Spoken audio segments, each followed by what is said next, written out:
Assalamualaikum warahmatullahi wabarakatuh.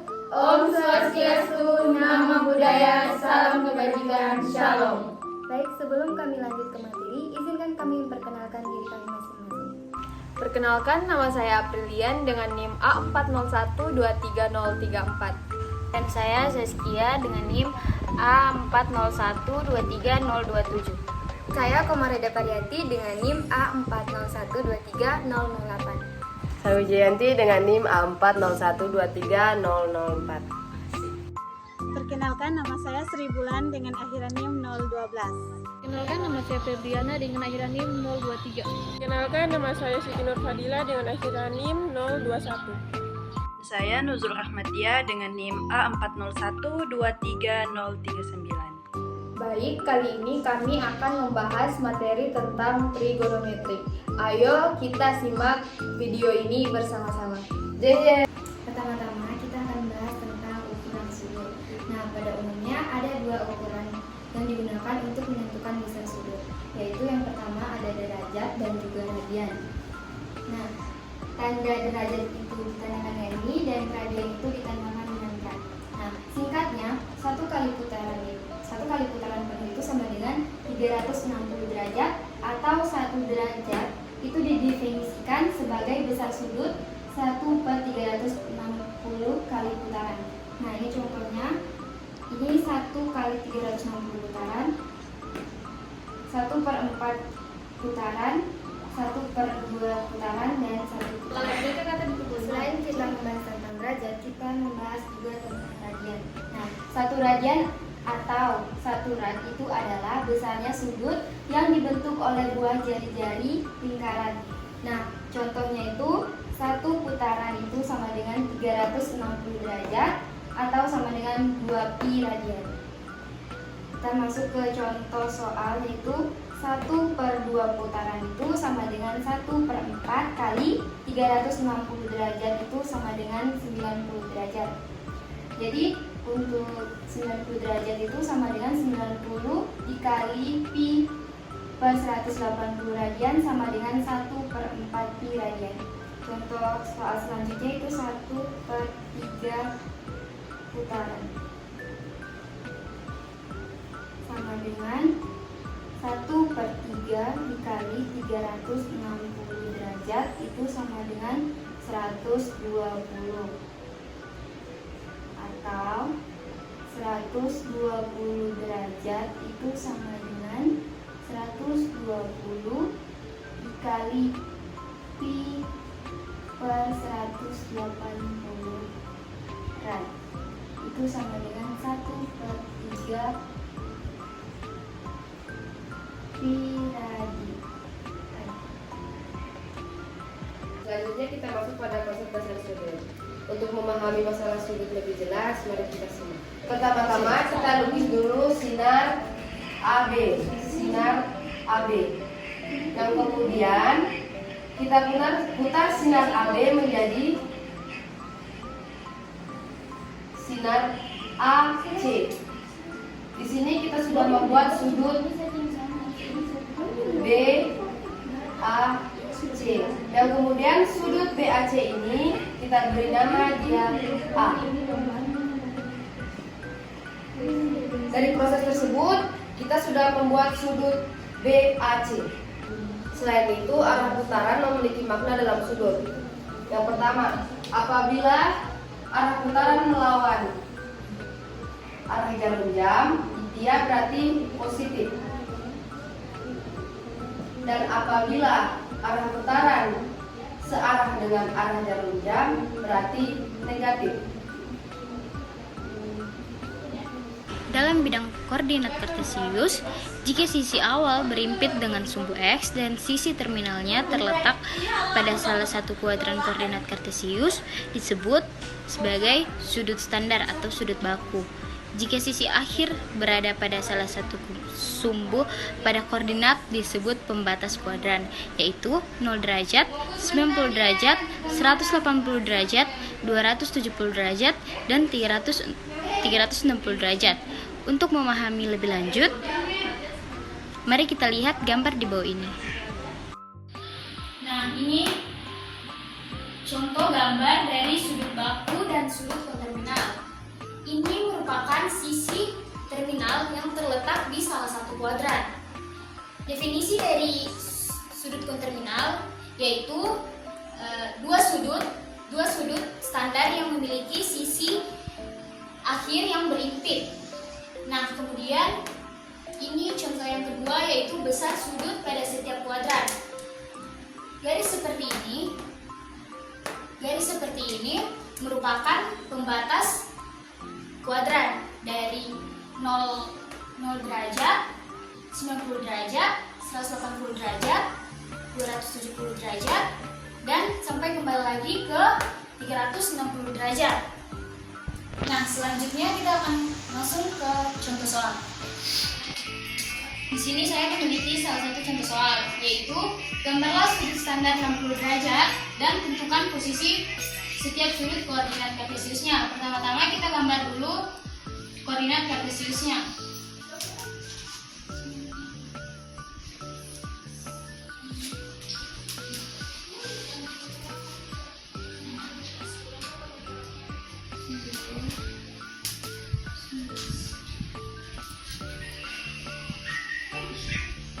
Nah, kemudian gambarlah sudut standar dari 60 derajat.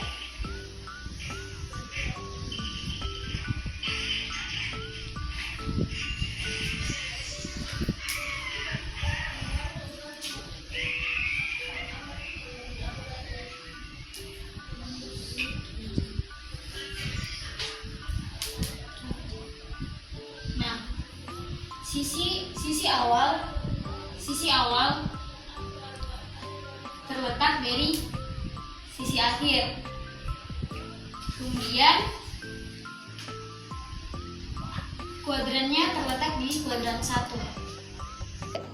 Oke, baik Pak. Selanjutnya kita akan masuk pada perbandingan trigonometri suatu sudut pada segitiga siku-siku. Baik, sekarang kita akan masuk pada perbandingan trigonometri pada sudut segitiga siku-siku. Nah, di sini saya mempunyai sebuah segitiga siku-siku di mana sisi hadapan sudut C itu adalah C satuan dan sisi hadapan sudut A itu adalah A satuan dan sisi hadapan sudut B itu adalah B satuan.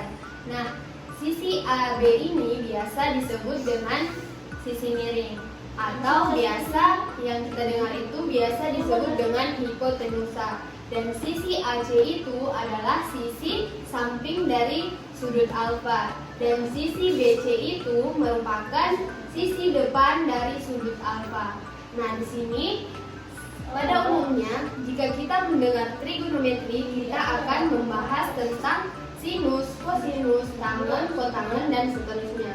Di sini rumus umum dari sinus itu adalah sisi depan sudut alfa, sudut yang ini, dibahagi atau per sisi miringnya. Terus selanjutnya kosinus, sisi di samping sudut alfa dibahagi dengan sisi miring. Terus tangen itu rumus umumnya sisi di depan sudut alfa dibahagi dengan sisi di samping sudut alfa. Kemudian kotangen, sisi di samping sudut alfa dibahagi dengan sisi di depan sudut alfa. Kemudian sekan, sisi miring dibahagi dengan sisi di samping sudut alfa. Sekan ini dia berbanding terbalik dengan kosinus. Nah, selanjutnya kosekan. Kosekan ini rumus umumnya yaitu sisi miring dibahagi dengan sisi di depan sudut alfa, di mana kosekan ini dia berbanding terbalik dengan sinus.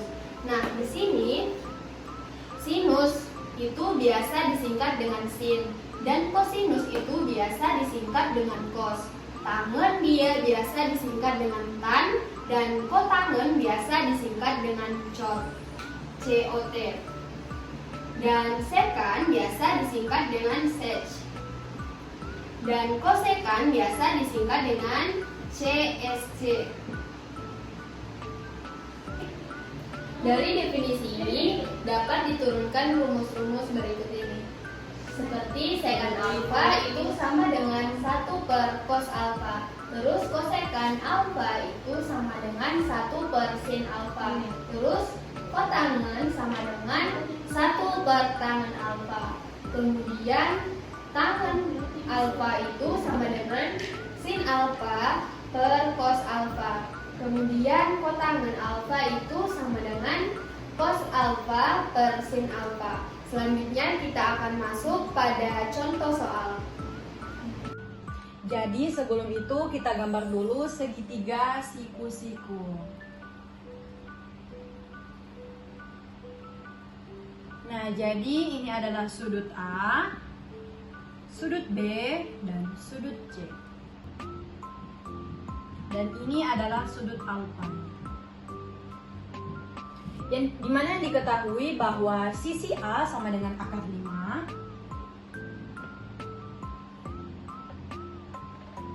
Sisi B sama dengan 2. Dan yang ditanyakan adalah sisi C. Jadi untuk mencari sisi C, kita menggunakan rumus teorema Pythagoras. Jadi di mana rumusnya adalah C sama dengan akar A pangkat 2 ditambah B pangkat 2.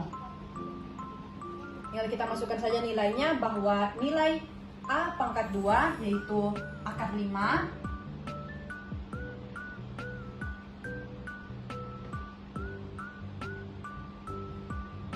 pangkat 2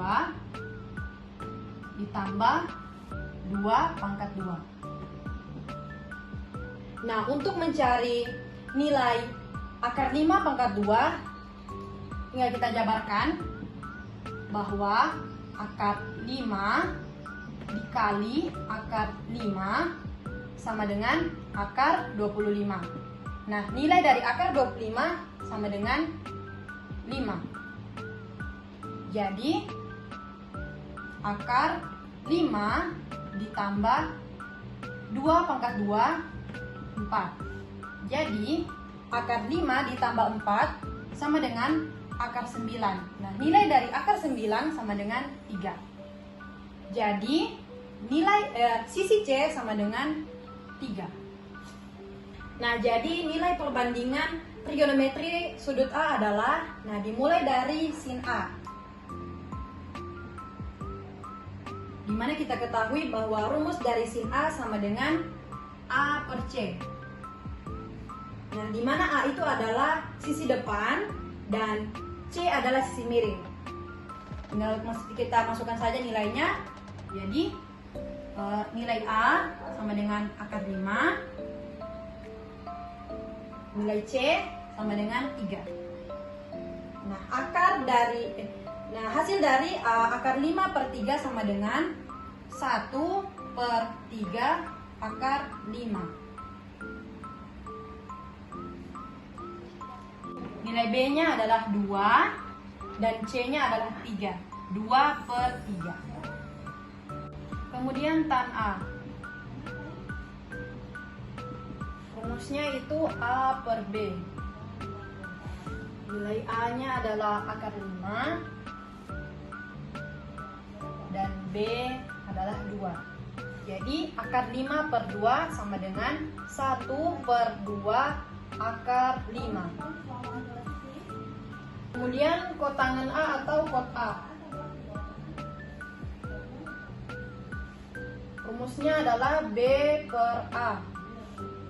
Tinggal kita masukkan saja nilainya. Nilai B-nya adalah 2 dan A adalah akar 5. Jadi 2 per 5 sama dengan 2 per 5 akar 5. Kemudian secant A atau sec A. Rumusnya itu C per B. Nilai C-nya itu adalah 3 dan B adalah 2. Jadi 3 per 2. Kemudian cosec A atau cosecant A sama dengan C per A. Itu adalah rumusnya. Jadi tinggal kita masukkan saja nilainya, bahwa nilai C-nya adalah 3 3 dan A adalah akar 5. Jadi 3/5 akar 5. Dalam materi perbandingan trigonometri sudut-sudut istimewa. Nah, sebelum itu kita harus mengetahui bahwa sudut istimewa adalah suatu sudut di mana perbandingan trigonometrinya dapat ditentukan secara langsung tanpa menggunakan daftar trigonometri atau kalkulator. Nah, sudut-sudut yang dimaksud adalah sudut yang besarnya 0 derajat, 30 derajat, 45 derajat, 60 derajat, dan 90 derajat. Kemudian kita masuk pada nilai perbandingan trigonometri untuk sudut 0 derajat. Nah, perhatikan gambar samping, koordinat titik P adalah 1,0. Nah, 1,0 ini adalah cos 0 derajat dan sin 0 derajat. Maka diperoleh sin 0 derajat sama dengan 0, cos 0 derajat sama dengan 1, tan 0 derajat sama dengan sin 0 derajat per cos 0 derajat sama dengan 0/1 sama dengan 0. Oke, kita akan masuk pada contoh soal, yaitu sin 60 derajat ditambah cos 45 derajat. Di sini kita menggunakan tabel sudut istimewa, yaitu sin 60 derajat yaitu 1/2 akar 3 ditambah cos 45 derajat yaitu 1/2 akar 2 sama dengan, jadi di sini setengah-setengahnya sama, di sini setengah dan di sini setengah. Jadi setengahnya ini kita keluarkan jadi 1/2 dalam kurung akar 3 ditambah akar 2. Nah, di sini adalah hasilnya. Ini adalah contoh soal untuk nilai perbandingan trigonometri untuk sudut 0 derajat. Di sini kita akan mencari nilai perbandingan trigonometri untuk sudut 30 derajat. Nah, jika A derajat masing-masing 30 derajat, maka sudut OPQ itu adalah 60 derajat.